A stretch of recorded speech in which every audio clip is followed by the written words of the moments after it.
ভাঙড়ায় দৈনিক যায় দিনের ডিক্লারেশন বন্ধের প্রতিবাদে মানববন্ধন ও স্মারকলিপি প্রদান। ভাঙড়া পাবনা থেকে দৈনিক যায় দিনের ডিক্লারেশন বন্ধের প্রতিবাদে মানববন্ধন ও ভাঙড়া উপজেলা নির্বাহী কর্মকর্তার মাধ্যমে গণপ্রজাতন্ত্রী বাংলাদেশ সরকারের মাননীয় তথ্য উপদেষ্টা বরাবর স্মারকলিপি প্রদান করেছে উপজেলার সর্বস্তরের সাংবাদিকবৃন্দ। আজ সকাল 11টায় ভাঙড়া প্রেস ক্লাব চত্বরে ভাঙড়া বাজার বকুলতলা মানববন্ধন অনুষ্ঠিত হয়। দৈনিক যায় দিন পত্রিকার ভাঙড়া উপজেলা প্রতিনিধি ও ভাঙড়া রিপোর্টার্স ইউনিটির সভাপতি বিকাশ চন্দ্র চন্দের সভাপতিত্বে অনুষ্ঠিত মানববন্ধনে এ সময় অন্যান্যদের মধ্যে বক্তব্য প্রদান করেন ভাঙড়া প্রেস ক্লাবের সাধারণ সম্পাদক ও দৈনিক ইনকিলাব পত্রিকার ভাঙড়া উপজেলা প্রতিনিধি ময়নুল হক, যুগ্ম সাধারণ সম্পাদক ও মানব কণ্ঠের প্রতিনিধি গোলাম রাব্বি, প্রেস ক্লাবের কোষাধ্যক্ষ ও দৈনিক আমাদের বড়াল পত্রিকার প্রতিনিধি সাইদুর রহমান, সাহিত্য সাংস্কৃতিক সম্পাদক ও দৈনিক আলোকিত নিউজ, আলোকিত টিভি এইচভি প্রতিনিধি বিকাশ কুমার দাস, প্রেস ক্লাবের কার্যকরী সদস্য ও দৈনিক সিরাজগঞ্জ কণ্ঠ পত্রিকার প্রতিনিধি আব্দুল কাহার, প্রেস ক্লাবের কার্যকরী সদস্য ও দৈনিক খবর বাংলা প্রতিনিধি রেজাউল করিম রেজা প্রমুখ। এ সময় বক্তারা যায় দিনের ডিক্লারেশন প্রত্যাহারের জন্য তথ্য উপদেষ্টার আশু হস্তক্ষেপ কামনা করেন। মানববন্ধন শেষে ভাঙড়া উপজেলা প্রশাসক ও নির্বাহী অফিসার নাজমুন নাহারের মাধ্যমে তথ্য উপদেষ্টা বরাবর স্মারকলিপি প্রদান করেন। প্রিয়াঙ্কা মল্লিক, আলোকিত টিভি নিউজ ডেস্ক, ঢাকা। আজকের পাবনা ডিস্ট্রিক্ট ভাঙড়া থানার উদ্যোগে ভাঙড়া প্রেস ক্লাবের আয়োজিত মানববন্ধন কর্মসূচির সম্মানিত সভাপতি, মঞ্চে উপবিষ্ট আছে প্রেস ক্লাবের ভাঙড়া প্রেস ক্লাবের সাধারণ সম্পাদক ময়নুল হক ময়নুল সাহেব, মঞ্চে উপবিষ্ট আছে আমার সহযোদ্ধা সকল সাংবাদিক ভাইরা।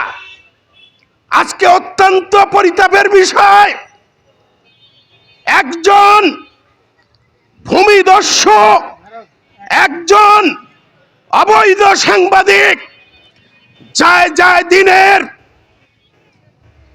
ঢাকা হেড অফিস জোর করে কোর্টের 144 নিষেধাজ্ঞা থাকা সত্ত্বেও তার বাহিনী নিয়ে ঢাকা যায় দিনের কার্যালয় দখল করেছে।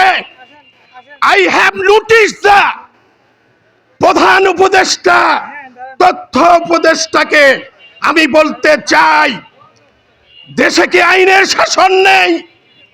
Absolutely everybody realise this universal truth. যদি আইনের শাসন না থাকে, আপনারা যদি আইনের পরিপন্থী হন, আপনারা যদি দেশ চালাতে ব্যর্থ হন, এর দায়ভার আপনাদের একদিন নিতে হবে। কারণ আইন সবার জন্য সমান। এই দেশের 20 কোটি মানুষের আইনের অধিকার আছে। আইন অ্যাবসলিউটলি কারোর ব্যক্তিগত নয়। এই দেশের অবকাঠামো শক্তির সর্বোচ্চ পাওয়ার হচ্ছে আইন। অ্যাকর্ডিং টু কোর্ট কারোর বাপের নয়। আইন বিভাগ, বিচার বিভাগ সম্পূর্ণ স্বাধীন এবং সাধারণ মানুষের কল্যাণের জন্যই আইনের তৈরি হয়েছে। পার্লামেন্টে বসে তামুক চষার জন্য পার্লামেন্ট তৈরি হয় নাই। আইন প্রণয়নের জন্যই পার্লামেন্ট তৈরি হয়েছে এবং আইন প্রয়োগের জন্যই পার্লামেন্টে মন্ত্রীরা বসেন। আপনারা আইন করেছেন এদেশের। আমি দৃষ্টি আকর্ষণ করতেছি আইন বিভাগকে, স্বচ্ছতা তৈরি করতে হবে, মানুষের কাজ করতে হবে। এদেশের সাধারণ মানুষের করে আপনাদের বেতন ভাতা চলে, সাধারণ মানুষকে দেখতে হবে। সাধারণ মানুষের মৌল অধিকার হনন করার অধিকার আপনাদের দেওয়া হয় নাই, এবং এবং এবং জায়জায় দিন বন্ধ করার অধিকার কোন প্রশাসনের নাই, এবং সুনির্দিষ্ট কজ থাকতে হবে, সুনির্দিষ্ট কারণ থাকতে হবে। কোনো কিছু বাতিল করতে হলে সেটার অ্যাসেসমেন্ট হতে হবে। কিন্তু আপনারা কি করেছেন? কত টাকা খেয়েছেন? কত টাকা খেয়ে রেফারেন্স বন্ধ করেছেন? এর জবাবদিহিতা করতে হবে।